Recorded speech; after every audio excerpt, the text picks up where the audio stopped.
A destruição da memória afeta não apenas o passado, como também o futuro. A memória é a forma mais alta da imaginação humana. Se a memória se dissolve, o homem se dissolve. Otávio de Paz, Prêmio Nobel de Literatura. Estamos de volta com a segunda parte de um programa que estamos querendo fazer há muito tempo: Patrimônio Imaterial e Desenvolvimento Sustentável. Conosco, o professor Antônio Augusto Arantes Neto, PhD em Antropologia pela Universidade de Cambridge, ex-presidente do CONDEFAT do IFAM, fundador e professor titular do Departamento de Antropologia da Universidade Estadual de Campinas, baita currículo, e Andréa Goldschmidt, administradora de empresas pela FGV São Paulo, atuou 20 anos como executiva na área de sustentabilidade e hoje dedica-se ao estudo e fotografia de festas populares e do patrimônio imaterial brasileiro. Baita currículo também. Vamos continuar a nossa conversa, já agradeço de novo. Bom, vamos começar falando, Antônio, você tem mais de 50 anos de atuação nessa área de estudo, de preservação da cultura nacional e dos povos. E você acompanhou ao mesmo tempo, nesses últimos 50 anos, o desenvolvimento da nação e dessas localidades. Como é que isso caminhou junto? Como é que essa cultura imaterial corroborou, ajudou no desenvolvimento do país? Sempre foi, quer dizer, uma questão difícil de planejamento econômico e social, né? A inclusão da diversidade como um recurso positivo para o desenvolvimento. De uma maneira geral, a diferença e as tradições e os conhecimentos locais costumavam ser, e ainda em grande medida são, em vários lugares, considerados entraves para o desenvolvimento. As pessoas são resistentes a adotar novas tecnologias, elas não pensam como deveriam pensar, elas não são empreendedoras como deveriam ser. Existe, assim, digamos, uma dificuldade muito grande de haver uma articulação entre essas coisas. Nos anos 70 houve uma primeira tentativa em termos de políticas culturais, quando o presidente na época, SFAM e Pró-Memória, era Luiz Magalhães, e ele deu início, naquela época, ao estudo de tecnologias construtivas e de mobiliário e de linguagens plásticas populares como uma forma de, digamos, estimular uma linguagem de um design que fosse nacional. Lina Bardi foi também uma arquiteta que, nessa mesma época, e algum tempo depois, e por muito tempo, na verdade, né, sempre procurou fazer essa articulação de não endeusar o popular, o étnico, pelo fato de ser popular ou étnico, mas isso é o pensamento da Lina Bardi, mas porque essas populações deram soluções que os arquitetos, os técnicos, os pesquisadores, que não ocorreu a essas outras pessoas, com outro tipo de formação. Então, quer dizer, sempre houve, nessa década, na década de 70, né, 60, 70, houve digamos, um certo fortalecimento nessa direção. Mas só depois, eu acho, da Constituinte de 88, e no movimento de redemocratização do país, é que algumas medidas passaram a ser tomadas no sentido de valorizar esses arranjos produtivos locais, regionais, e integrar a produção, tal como ela se dá nas localidades, a esse sistema nacional, ser mais amplo, e encontrar formas elos de articulação que não fossem danosos ou agressivos, né, ou destrutivos dessas culturas locais. Mas é possível ter, e aí foi uma pergunta que, de novo, a generalização péssima, mas assim, dá para você ficar aqui no século XXI, atualizado, tecnológico, internet e tudo mais, e manter essas culturas, muitas delas sendo que requerem que você não esteja. Quer dizer, uma coisa luta com a outra, a presença, a atualidade, ou você está lá ou você está cá na tradição? Não, as marcas de terroir, por exemplo, e a indicação geográfica, são instrumentos justamente de valorização do local no contexto de uma escala de consumo mundial. Não é? Mas tem que ter esses instrumentos e essa mediação de uma regulação de comércio que valorize essa diversidade, preserve a diversidade, valorizando, né? e encontre modos adequados de fazer essa articulação entre uma produção em pequena escala, muitas vezes somando entre várias associações ou cooperativas, etc., né? E um mercado de consumo de grande escala. Acho que esse é um grande desafio. Que momento você acha que a gente está vivendo, André? E depois estendo para você também, Antônio, no Brasil hoje, de valorização dessas expressões culturais? Quando eu comecei a fotografar essas festas, ou quando eu tive a ideia de ir fotografar essas festas, em parte, a minha sensação era, eu sou brasileira, os meus pais são brasileiros, 3 dos meus 4 avós são brasileiros, e eu não conheço o meu próprio país, né? Assim, já tinha talvez tido mais oportunidades de viajar, por exemplo, de férias para fora do Brasil do que, por exemplo, para o Maranhão ver o boi, né? Que é uma coisa tão tradicional. Então, para mim, isso foi uma questão assim de eu devia conhecer mais a minha própria cultura, a cultura do meu país. E à medida que eu comecei a contar isso para os meus amigos, eu vejo que as pessoas ficam incrivelmente interessadas porque elas também não conhecem, né? Então, acho que vai, de certa maneira, caindo um pouco a ficha para a gente, assim, de por que a gente valoriza tanto coisas de fora e tão pouco coisas locais. Porque tem coisa muito legal acontecendo em todos os lugares, né? E acho que, nesse sentido, divulgar mais a existência dessas festas, né? Mesmo que elas sejam super pequenas, é uma maneira de também atrair mais público, né? Temos um momento mais favorável a essa manutenção, ao cuidado e à divulgação dessas expressões culturais locais? Eu acho que, numa certa forma, as mídias sociais ajudam bastante nesse sentido, né? Assim, cada pessoa que vai para um lugar desse, né, eu ou qualquer outra pessoa, acaba conseguindo expor aquela situação para um tanto de conhecidos, né? E acho que à medida que essa coisa vai se expandindo e que você vai vendo tantas pessoas que você conhece já estiveram ali, isso vai aumentando a curiosidade de quem não esteve. Tira foto com a acarajé, já tá né, divulgando ali. Pois é, e isso é uma coisa que todo mundo faz, né? Qualquer lugar que você chega, a primeira coisa que você faz é um selfie de onde eu estou. Tem que tomar um digestivo antes, porque o acarajé me cai meio pesado. Antônio, para você, como é que está o momento do Brasil?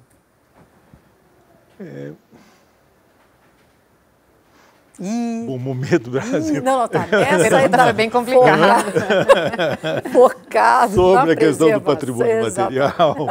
Eu acho que nós estamos caminhando. Quer dizer, o Brasil está caminhando. Houve, eu acho que alguns anos atrás, teve essas políticas de valorização do patrimônio material e também com essa preocupação de valorização da produção local, etc., não só enquanto patrimônio, mas conhecimentos tradicionais que podem ser, digamos, dinamizados ou estimulados, né, economicamente. Eu acho que ultimamente houve um refluxo, vamos dizer assim, uma diminuição. A coisa caminhava, eu acho que uma certa aceleração muito boa e ponderada, sustentável, digamos assim. Eu acho que nos anos 90, 2000, por aí, que foi exatamente quando foi implantado o Decreto 3551, que institui o patrimônio imaterial, é do ano 2000 no Brasil, e a Convenção da Unesco sobre o mesmo assunto é 2003. Então, esse é um período em que esses conhecimentos estão, digamos, as pessoas estão procurando formas adequadas, né, de potencializar, vamos dizer, esses conhecimentos de forma de expressão. Foi quando surgiu, por exemplo, o Artesol, que é uma organização de valorização do artesanato de tradição, de que eu participo desde aquela época, desde 98, 99. Mas eu acho mas esse processo precisa ser sempre realimentado. Tá. Tem que ser sempre realimentado. Porque você reacendeu interesse nisso? Tem que, exatamente, pôr o interesse, reinvestir, repensar, pesquisar, porque a gente não pode continuar planejando a partir de conhecimento de 20 e 30 anos atrás, porque a realidade brasileira mudou demais. E não necessariamente as pesquisas acompanharam essa mudança. Então, hoje em dia, você pensa, a valorização do artesanato para a geração de renda é uma questão muito diversa, muito distinta do que era no fim dos anos 90. Porque houve uma série de políticas sociais que melhoraram as condições de vida e de forma de remuneração das pessoas. E todo esse passado das próprias políticas de preservação e de desenvolvimento local integrado, né? Mas eu acredito que eu não tenho acompanhado tanto, mas a impressão que eu tenho é que ultimamente não tem se inovado tanto, virou meio que uma rotina. Entendi. E existem expressões culturais, culturas, manifestações que são mais vulneráveis, na sua opinião, André, hoje? Vulneráveis em termos de desaparecimento? Sim. Eu acho que sim. Eu acho que tem uma certa associação com essa questão, né, de financiamento e de exposição. À medida que você não tem um reconhecimento e não tem dinheiro para continuar fazendo aquilo, tem um risco real de que aquelas... Alguma te preocupa, assim? Olha, nessa região vê-se cada vez menos, uma festa que antes tinha um grupo muito maior, hoje está reduzido, não sei. Não sei, não me vem nenhuma em Não, melhor, mente. se tivesse algo muito pontual... Também não conheço todas, né, não, obviamente. claro. Existem quantidades imensas de manifestações culturais que são super locais e que, né, de repente, essas são mais ameaçadas do que as maiores. É duro, né? que já são tão locais que até elas nisso já a gente já podem, não tem nenhum conhecimento. Você se preocupa com isso, Antônio, assim, de ter algumas que estão vulneráveis? Eu penso muito nas pessoas que detêm, digamos assim, como se usa dizer, esses conhecimentos, as formas de expressão. Eu acho triste que pessoas que vivam segundo certos modos de vida não encontrem espaço para continuarem desenvolvendo esses modos de vida de uma maneira que elas considerassem adequada, digamos assim, ou desejável. A questão da sustentabilidade, mas vista da perspectiva da população, lá do senhorzinho, da senhora rendeira, do homem, do marceneiro, que está lá e que gosta de fazer o que faz, já percebe que não consegue mais fazer tão bem ou tanto, e não necessariamente os netos ou vizinhos ou sobrinhos que se interessam, e nem o mercado. Então, isso é uma coisa interessante, né? Como eu acabei me dedicando mais à questão das festas, festa é uma coisa para a qual as pessoas estão sempre disponíveis, né? É um pouco diferente disso que você está dizendo agora, que aí é mais trabalho, né? Se não tem mercado, não tem o porquê ficar insistindo em fazer isso. Mas festa não é uma coisa que necessariamente precisa de dinheiro. A gente precisa juntar as pessoas e estar E ânimo tem sempre uma festa, sempre, né? tem. Então, as festas... Eu vou fazer uma rápida pausa para o intervalo, mas eu quero continuar falando, até porque o papel do jovem e dessa juventude, né, que talvez não se ligue tanto ao modo de vida dos avós, dos pais, pode interferir um pouquinho na cultura, mas a gente volta já já.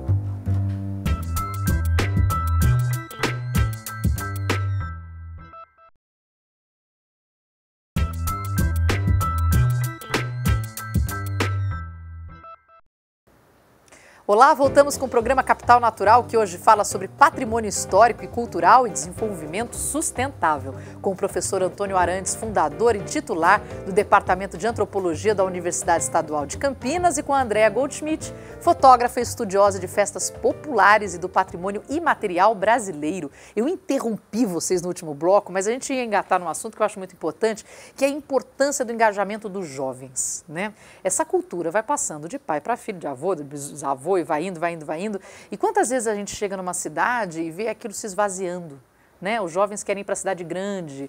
Como culpá-los, né? A busca por um outro tipo de vida, a busca por mais oportunidades. Mas é muito triste ver, né, essa pessoa ficando ali, ficando naquela casa, ficando com aquela cultura, ficando com aquele conhecimento, ficando com aquela tradição. E às vezes você vê nas apresentações, eu posso estar totalmente errada de novo, mordendo a língua, mas que os mais velhos é que acabam conduzindo com mais frequência. Fica a minha ideia aqui em São Paulo. Como é que está a realidade? Assim, os jovens estão engajados, temos que nos preocupar, claro que varia de ponto a ponto, mas como é que está essa situação, na sua opinião? Acho que, de novo, como o meu ponto são as festas, para festa todo mundo está animado. Jovem adora a festa. Jovem adora a festa. Eu vejo muitas crianças participando de coisas, até é bem bonito ver, né? Assim, às vezes uma criança pequena com um tamborzão que ele mal consegue segurar, sim, mas eu acho que ele se sente até assim, orgulhoso de alguém ter dado uma responsabilidade tão grande, sim, né, sim, de ter confiado que ele vai ser capaz de fazer aquilo. As fantasias em geral são super bonitas, então também, obviamente, as crianças querem se fantasiar e colocar aquelas roupas. Então, assim, na questão das festas populares, eu não sinto muito essa ausência.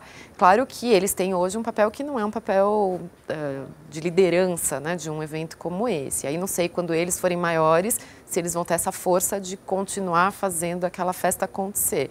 Mas nesse momento da vida, enquanto eles só estão participando, se divertindo, eu não sinto a ausência de jovens, de crianças, não. Não, já adorei a notícia. Se gosta hoje, se engaja mais à frente, porque na maturidade a gente pega a responsabilidade. Né? Eu vejo as meninas dançando frevo, mas são uns cotocos desse tamanho, com uma velocidade de pernas até tem mais agilidade, tem mais fôlego. Capoeira, que coisa mais incrível. Sim. E na sua opinião, Antônio? Eu acho que tem eu concordo com esse ponto de vista, e agora eu penso o seguinte, eu acho que os jovens, eles se engajam mais na medida em que, quer dizer, as festas têm um lado lúdico, tem um lado, enfim, que é importante na vida de todo mundo. Agora, quando você se pensar em outras áreas do patrimônio, como que tem a ver com o trabalho, com o modo de vida, com o dia a dia, etc., etc., é uma questão, e mesmo formas de expressão mais elaboradas, digamos assim, que implicam um conhecimento mais profundo de uma técnica, né, como o teatro indiano, por exemplo, o japonês, enfim, tem coisas que exigem uma dedicação e um conhecimento muito profundos, né? E aí eu acho que existem duas questões, quer dizer, eu acho muito difícil envolver jovens se aquela atividade for muito isolada, digamos, se pretender isolar aquela atividade das transformações normais, digamos, normais do mundo. Porque a gente pode esquecer que o jovem é a pessoa de hoje, é o cidadão de hoje. E ele não pode exatamente ser o repositório de uma tradição com os valores daquela tradição exatamente como ela era antigamente. Não existe um congelamento, né? Só a força mesmo. E as tentativas que se fizeram historicamente acabaram dando no esvaziamento dessas formas, que a gente diz a folclorização da festa. Então vira uma expressão vazia, etc. Agora, eu acho que, desse ponto de vista, as políticas públicas têm uma responsabilidade muito importante, que é a documentação.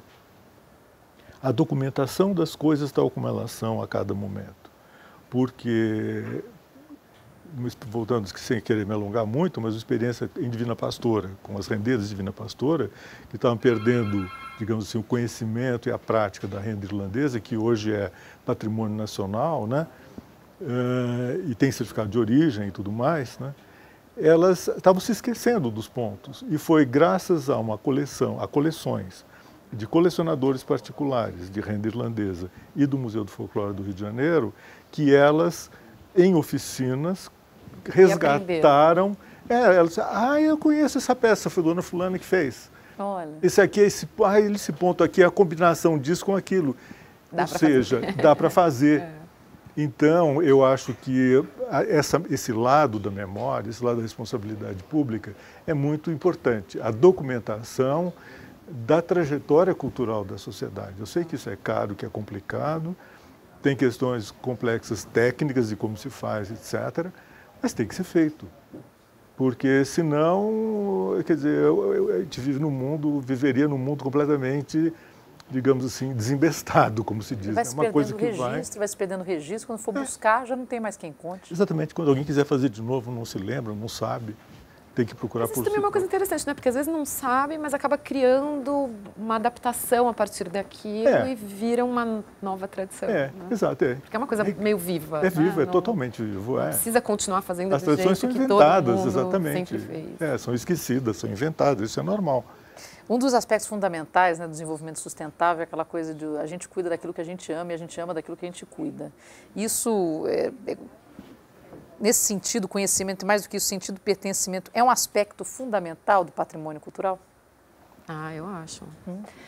Eu acho que à medida que as pessoas vão se envolvendo com aquilo, elas vão até entendendo mais qual é a relevância disso, né? Acho que especialmente uma coisa assim, minha avó fazia, e já vi, mas não tinha a menor noção de como aquilo era uma coisa importante. À medida que você vai entendendo como aquilo é difícil, como aquilo é histórico, né? Você vai valorizando mesmo, seja o que for, né? uma renda, um trabalho manual, uma dança folclórica. À medida que você vai entendendo a dificuldade que aquilo tem e vai aprendendo a fazer, vai ficando cada vez mais difícil também você não querer reproduzir. Sim, né? sim. Então, eu acho que, de fato... E consumir também, porque uma coisa é o me engajar para fazer parte disso, porque faço parte dessa cultura, porque vou gerar isso, pensando como se fosse um produto, uma renda, enfim, seja um produto qualquer da minha cultura. Mas a outra coisa é aquela pessoa que, visitando o local, passa a conhecer a cultura, vê a dificuldade, e aquilo que era um artesanato, por exemplo, que ela não daria tanto valor, depois que ela conhece aquilo ali, passa a ter um valor para ela. Por isso, a importância da gente divulgar também, que as pessoas conheçam o próprio país e conheçam essas diferentes culturas. Né? Sabe que eu tive essa sensação muito forte, uns 2 anos atrás, eu acho, eu tive fazendo um curso, uma oficina de bordado no Morro do Querosene, para aprender a fazer o bordado da indumentária do boi, do Maranhão. E, enfim, eu sempre achei o bordado bonito, obviamente, mas a hora que eu fui lá aprender a fazer aquilo, é um trabalho, é uma coisa tão absurda, assim, que cada vez que eu via um boi inteiro bordado, eu falava, quanto tempo pode ter demorado para alguém fazer uma coisa dessa, né? Assim, eu acho que você passa até a valorizar aquilo de uma forma diferente a hora que você tem a real noção de quanto trabalho aquilo dá. Né? Porque era bonito, de qualquer maneira, né? Para qualquer pessoa, sim, mas você sabendo o quanto de horas de mão de obra tem envolvida ali, aquilo passa a ter um valor ainda maior. Né? E aí tem a importância, então, do turismo cultural, não? De se investir nessa área, Antônio? Se conheça realmente, que se entenda, né, o sentido daquela atividade para as pessoas que fazem e a complexidade, e se valorize, né, a complexidade desses produtos, dessas formas de expressão, dessas festas, né, que as pessoas eventualmente ficam conhecendo através do turismo. Né. E agora tem um ponto que eu acho que é importante também frisar, e às vezes o turista perde um pouco isso de vista, é de que aqueles objetos que estão sendo vendidos ali na feira, na barraquinha da feira, etc., ou mesmo um boi todo bordado, né? Aquilo é uma celebração, para as pessoas que fazem, é uma celebração, digamos, da rede de relações sociais que acabaram desembocando naquele objeto. Quer dizer, são produtos coletivos, embora seja cada rendeira borda cada miçanga, etc., não sei o quê, cada lantejola, né? Só se todas se reunirem e bordarem juntas o mesmo desenho, elas vão conseguir fazer um boi no prazo que elas têm que fazer. Em Divina Pastora, isso acontecia porque elas começaram a receber, à medida que foi se tornando mais conhecida a renda irlandesa, pedidos, assim, encomendas de toalhas de banquete, por exemplo. Nossa, gigantesco. Toalha para uma mesa de 10, 15 metros, sei lá, para uma pessoa fazer demorar a vida inteira. Exato. Se uma fosse fazer, seria a vida inteira. As mestras sabiam não só desenhar todo o risco do bordado, como recortar e acompanhar a confecção de cada rendeira, de modo que no final ela podia juntar todos os pedacinhos, quer dizer, pedacinhos esses, e a pessoa, quer dizer, quando você estendia a toalha, você não vê as emendas. Olha que fantástico. Então é fantástico. Que é mais incrível, né? Porque não é um trabalho de uma pessoa, é um trabalho de uma comunidade. É um trabalho de uma comunidade, não, em cima de uma linguagem assim, que é coletiva. E você tem que ter pessoas que são experientes, conseguem fazer. E aí os meninos também, quer dizer, à medida que isso foi caminhando, se desenvolvendo, meninos começaram a ajudar nos desenhos, porque tem que desenhar em cima do papel antes de bordar, etc. Então, aí os jovens começam a se interessar, porque tem outras coisas. As meninas, por exemplo, né, que estavam abandonando a renda, começaram a se interessar e saber fazer renda nessa localidade é ser mulher. Quer dizer, as meninas, quando são criadas desde pequenas, aprendem a fazer, aprendiam. Sim. Mas aí passa a ter um desafio, passa a ter um propósito. Aí elas viram que fazer aquilo era uma coisa valorizada pelo público externo e que as mães e tias sabiam fazer. Aí passaram a querer aprender também. Então, é uma coisa muito da comunidade. Bom, eu vou fazer minha última pausa aqui no programa, mas é tão rapidinho, você nem vai reparar, a gente volta já já.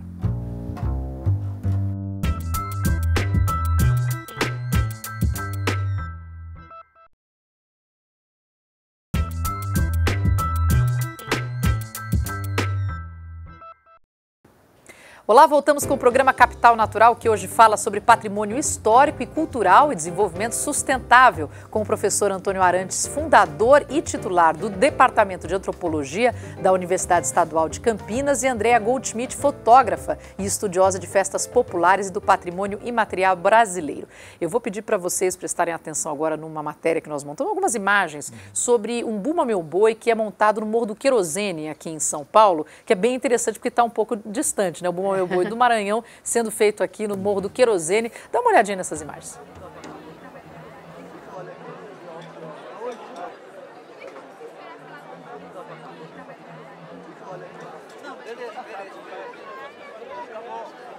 Que foi, meu amor?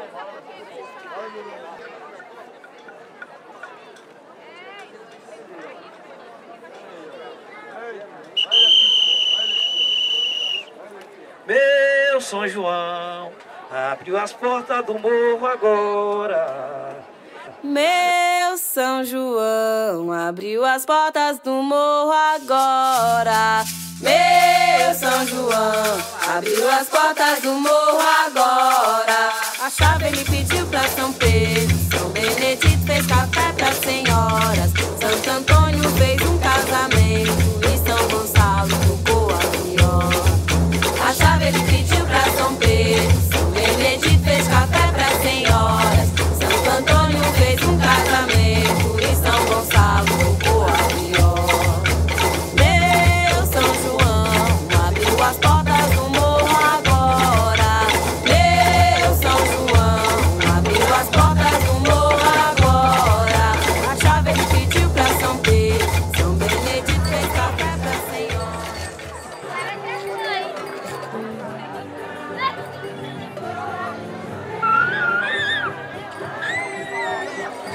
Interessante, né?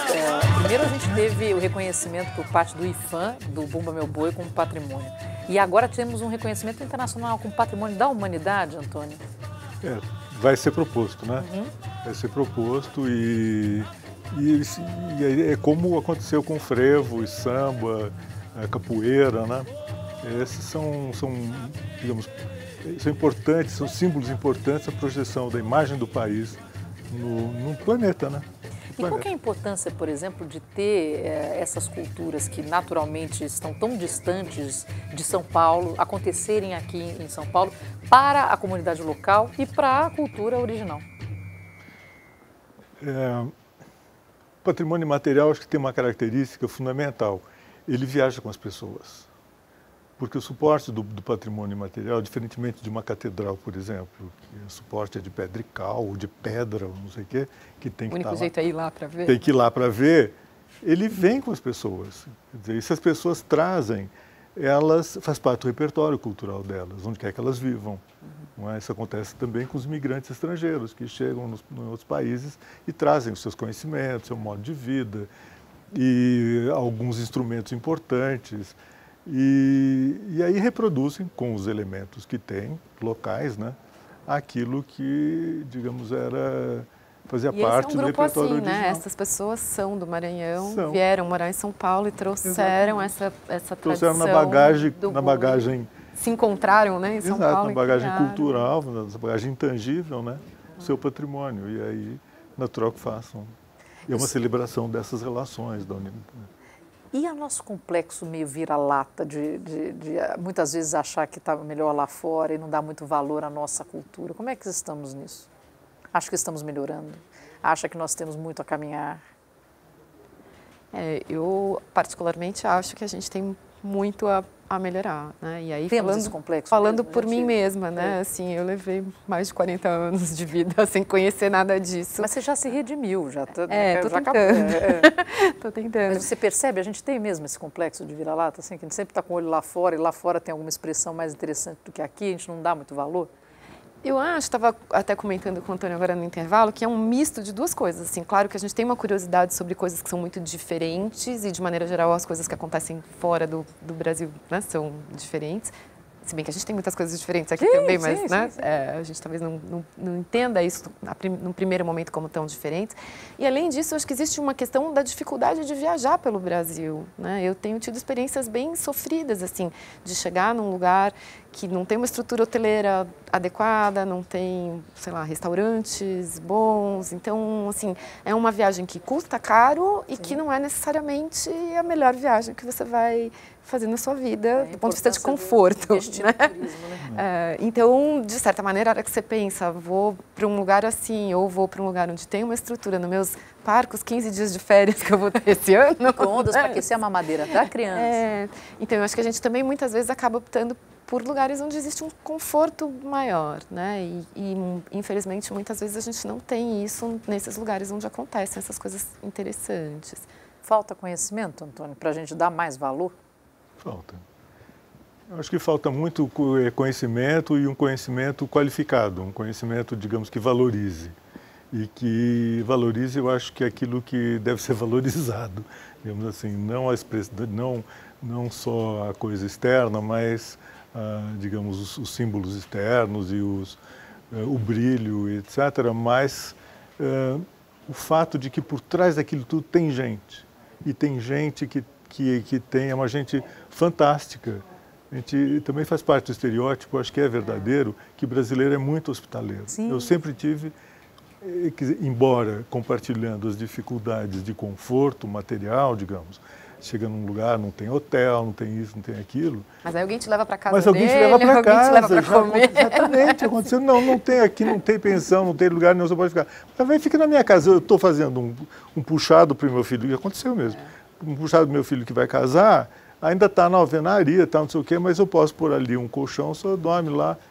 Aí convidaram para tomar café com eles, fizeram cuscuz, não sei o que lá, fritaram um ovo. Quer dizer, uma super hospitalidade, uma coisa, sabe, Fora as aulas aberta. que você recebe. Eu queria que você contasse do seu Flor. Eu adorei a história do seu Flor. Seu É que antes do Flor. começo da nossa gravação do programa, a gente estava conversando aqui, ele contou uma história que eu achei tão simpática que...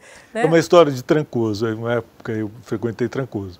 E tinha um vizinho que era seu Flor, que ele pescador, lavrador, assim, uma pessoa chamada, como se chama lá, nativa. E aí eu estava atravessando o quadrado, que é uma área extensa, assim, no meio-dia, um solão insuportável. E aí eu vi de longe, falei, seu Flor, que horas são? Ele disse, vai vivendo, seu Antônio, que deixa isso para lá. Eu falei, Paulista. Vai viver. Paulista se preocupado com a que horas são, que diferença faz? Que mania de olhar a hora. E olhar a hora num lugar desse, debaixo de um sol desse, vai vivendo. Vai vivendo. Eu vou levar isso comigo. Não é? Eu vou viver, né? Porque isso é um chamado. Foi tão espontâneo dele, assim, sabe? Uma coisa... O que é Mas isso? voltando numa coisa que ele mencionou antes, que me ocorreu quando ele estava falando, essa questão de tudo que está por trás daquilo que a gente está vendo, né? Eu tinha, no começo desse meu trabalho, um certo preconceito com o carnaval, eu tenho que confessar. Ok. Para mim, carnaval era uma coisa assim, um desperdício danado de energia e de dinheiro, gastar tanta coisa para um desfile, né, de escola de samba que vai demorar uma hora para acabar. E aí, num ano que eu resolvi que eu ia fotografar o carnaval, entrei em contato com uma escola de samba e eles me permitiram ficar durante 5 meses acompanhando tudo que acontecia pré-carnaval. E é incrível, assim, o carnaval é muitíssimo mais do que aquilo que a gente está vendo em uma hora na televisão. Assim, o senso de comunidade que aquilo gera, a união das pessoas, planejamento, capacidade de articulação. É muito impressionante o que aquilo significa para aquele grupo. Né? A tradução cultural em fantasias, em enredo. Só de ser capaz, né, de organizar uma coisa tão grandiosa em tão pouco tempo. E aí, claro, tem aquelas pessoas que aparecem lá na véspera do carnaval porque compraram a fantasia e só vão desfilar e nunca mais vão ter nenhuma relação com aquilo, mas a maioria das pessoas da comunidade de fato está muito envolvida com aquele processo todo. Por isso você vê a emoção.